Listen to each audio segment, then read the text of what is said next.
Okay, so this is weird because I am literally just talking into a camera, and for some reason, talking on stream seems to be a lot easier than just recording myself talking. Uh, so, for anyone that doesn't know me, my name is, well, my online name is Shidoughbi, which is a play on bread and shinobis, ninjas, uh, because my nickname that my friends call me is Bread. My real name is Darren Baird. I'm 24. I live in Glasgow, Scotland. Um, and I just work a crappy cinema job, but I like to stream on the side and hopefully occasionally upload to YouTube. And I am here today, hopefully that the mic has picked me up all right. I'm here today to talk about my personal experience with mental health. I'm actually going to take my glasses off because the screen glare is annoying as hell. The flat's cold. I'm sitting in a Chewbacca onesie. I'm talking to myself into a camera. Um, so let's start. I have had mental health issues since about the time I was 15. I'm 24 now. It's a better part of 9 years I've lived with like mental health issues. Had a really bad spell recently that I've recovered from. Well, I'm still recovering. You never really recover from mental health. Um, but I'd say the first real one that I ever suffered with was bad sleep, and I'd go as far as to say is insomnia because I could be up anything between 40 to 50 hours straight and I would not be able to sleep. And it is awful. It is some of the most awful, most painful experience is I've went through ever. Um, there's like sleep is supposed to be peaceful. It's supposed to be a time that you can look forward to. That obviously there's a lot of people out there that can just like hit their head in the pillow and just conk out, and that's great. But it was never like that for me. Maybe as a kid, but as I got older, it just sleep almost became the enemy.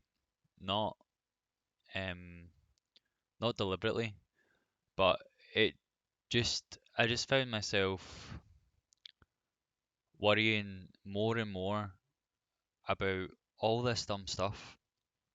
Um, and basically, I ended up with this like vicious triangle of like you've got insomnia, you've got depression, and you've got anxiety, and together it just formed this like vicious triangle of like issues where like one would feed into the other.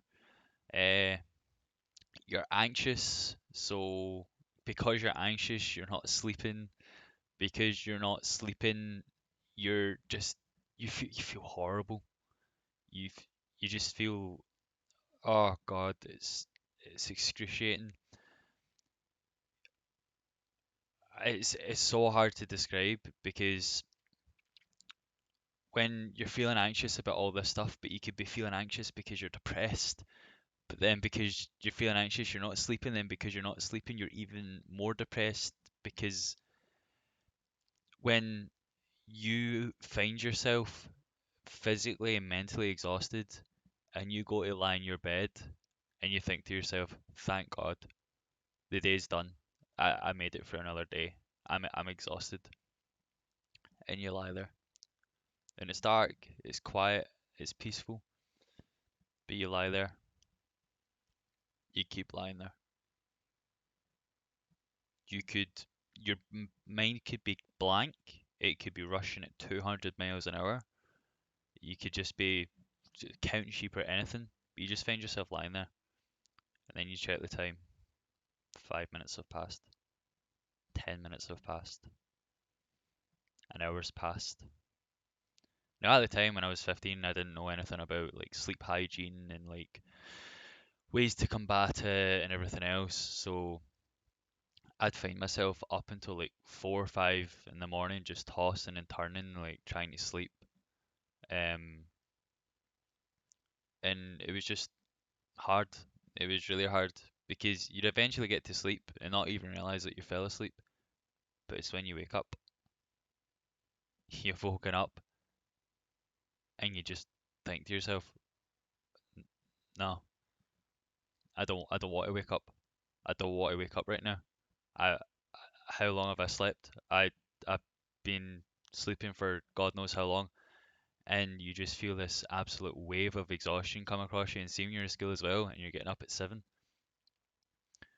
Once you're awake, that's you. You're up. So you get up, do your things, you trudge through it, you go to school, you come back, you're exhausted, and either one of two things will happen. You'll either go to your bed as soon as you get in, and you'll think, oh God, I could sleep right through until the next day. And you'll go to sleep, and something will wake you up. And if something manages to wake you up, that's you. You're up. That 3, 4 hour nap you got during the day, that's you. You will not be able to get back to sleep.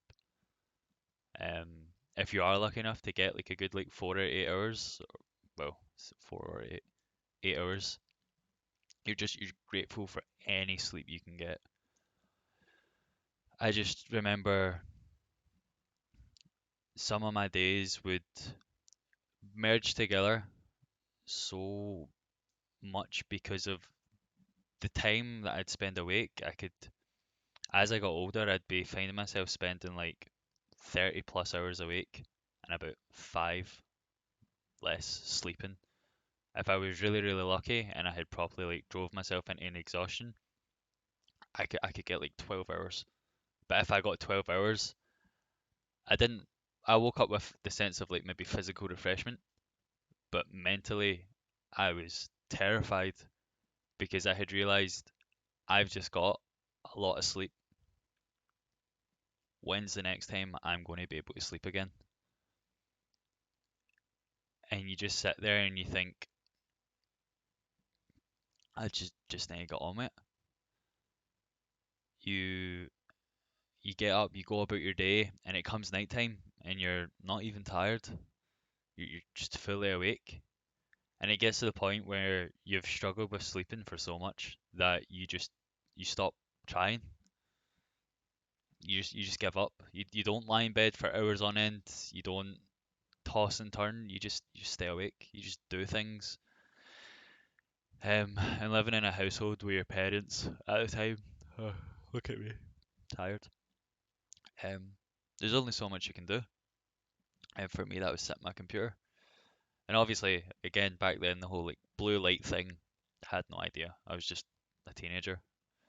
So I'd sit in front of my computer all day. I'd just browse the internet. I'd watch anime. I'd play games. I'd just stay up all night, like grinding away on different things. I mean, it probably would have done me some good to actually fit in some schoolwork at that time, but last thing you want to do when you're feeling tired or whatever is do schoolwork. So then you'd go, you're like whole night without sleeping, get up for the next day. Mom and dad would greet me in the morning and be like, "You're up early." I'm just like, mm, "Yep, that's me. Up early. Go to breakfast, get ready for school, go to school." Um, and then because of the bad sleeping, that's when the other really bad negative stuff set in. You're so tired all the time, you're so exhausted. Like I did when I hit my senior year, I did PE, maybe could do PE like 3 times a day. Could be doing PE like a good like 7 or 8 times a week because you had like your core PE, which everyone had to do mandatory, but I took PE as like an extra subject in third to fourth year, I think. Um, so it meant I was doing PE a lot, and then I did a lot of stuff after school. And even though I was constantly running about, I was constantly pushing my body, I was constantly exercising. That was the worst part, is my body was exhausted. Like honestly, I was just thinking to myself, I am shattered. or it would be even worse because you had just been up for like 20 hours in a row, and then you need to do PE like 2, 3 periods throughout the day, and you just wonder how you're going to get through the day. Um, you find yourself trying to sneak in like little moments of like blacking out, just whether you're at like the lunch table or you even go to the toilet, and you just like sit there and you just like black out for a little bit. You'll be on the bus on the way home. Don't know how many times I missed my bus stop on the way home because I was just crashing on the bus and waking up, and then I'd have to walk home. Um, but yeah, not sleeping fucking sucks, especially when you've got no control over it. There'd be times where you just be sitting like awake at night because your anxiety is so bad that you're just worrying about everything, like every silly little thing. It's just running through your head. I don't know how many like I I don't know how I made it through anything with the amount of anxiety I used to have, but there'd be times where I'd just be like, no, I can do it. I don't care. One of the things that got me through a lot of my like high school is I became almost emotionally shut off. I created this like outer shell that was essentially just I am invincible. I am great. I have like just I'm amazing. It came across as like cocky and arrogant, but that was my way of if I wasn't like that, I would not have made it through the day. Like insults and like whatever anyone else said just deflected off me because I just had it in my head that I was so great, so amazing, and it rubbed people the wrong way. Um, but because of that, I didn't.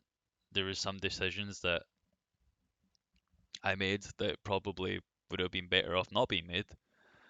I obviously upset some people. I got in like some disagreements, but at that point I didn't care because I was looking out for myself to the point where I could make friends. I was losing friends, and people don't get it. At the time, people just think you're acting like a dick. And yes, you are acting like a dick, but it's not easy to talk about, especially when you don't really understand it yourself. Growing up, I just assumed that I couldn't sleep. I just found myself anxious, but I didn't. You don't get educated on like what those feelings are or like what to do with them. You don't know how to deal with them.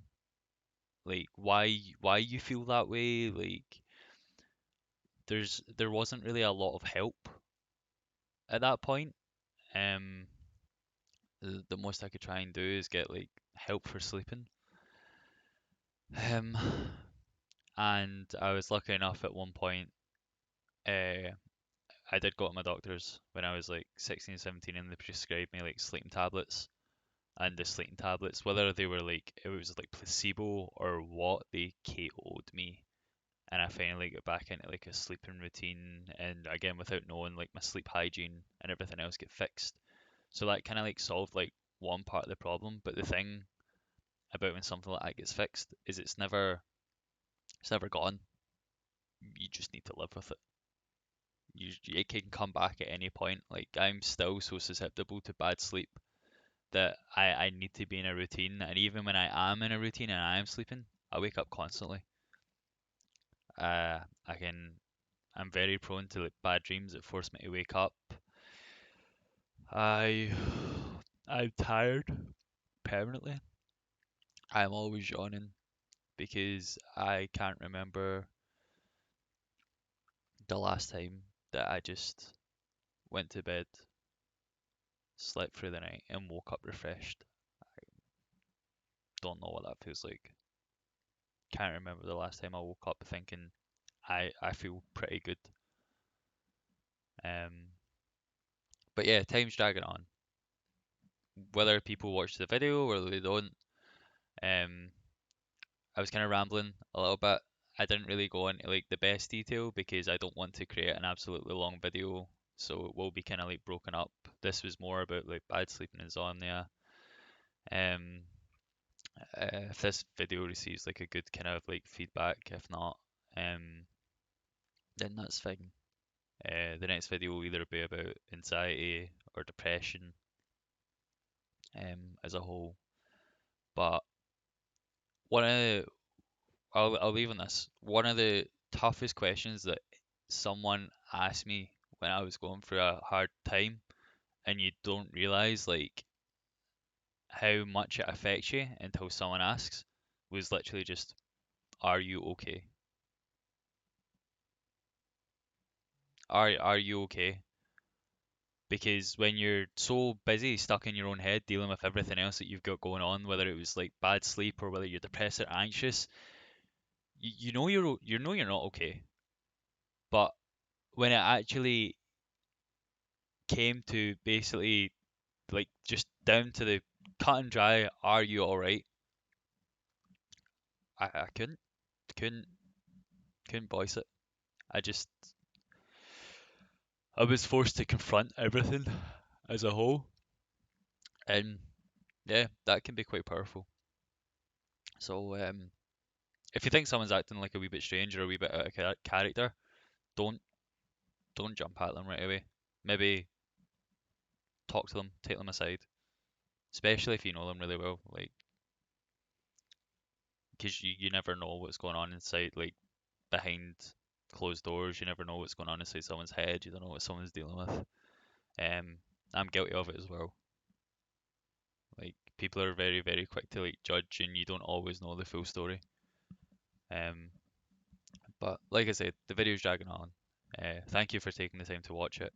This was a brief video on my experience with the bad sleep, potential insomnia, and other mental health issues. Um, but like I said, I do stream. I try and stream as much as I can when I've got free time. And I'd like to, I'd honestly, I like talking to people about mental health issues. Like one of the good things about if you do find someone else that has the same issues, is you can kind of talk to each other and think, oh, I've tried this really helped me, or that really helped me. I'd love for people to just come and chat, like even if it was like anonymously, and just talk about their day. The Facebook page is always just, it's there if people want to fire in like an anonymous message. Um, and just talk about their experience. Like if they ever need to get anything off their chest, it's just nice to like talk to someone.